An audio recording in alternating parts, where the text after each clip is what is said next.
মেরাজের রাতে রাসূল সাল্লাল্লাহু আলাইহি ওয়াসাল্লাম 7 আসমানে নবীদের সাথে সাক্ষাৎ করেন।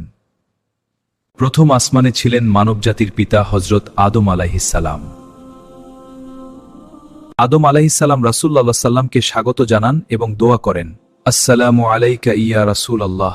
দ্বিতীয় আসমানে ছিলেন হযরত ঈসা আলাইহিস সালাম ও ইয়াহইয়া আলাইহিস সালাম। তৃতীয় আসমানে ছিলেন সৌন্দর্যের নবী হযরত ইউসুফ আলাইহিস সালাম।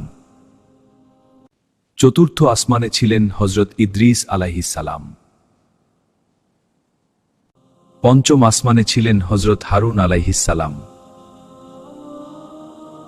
ষষ্ঠ আসমানে ছিলেন আল্লাহর সাথে কথা বলা নবী মূসা আলাইহিস সালাম।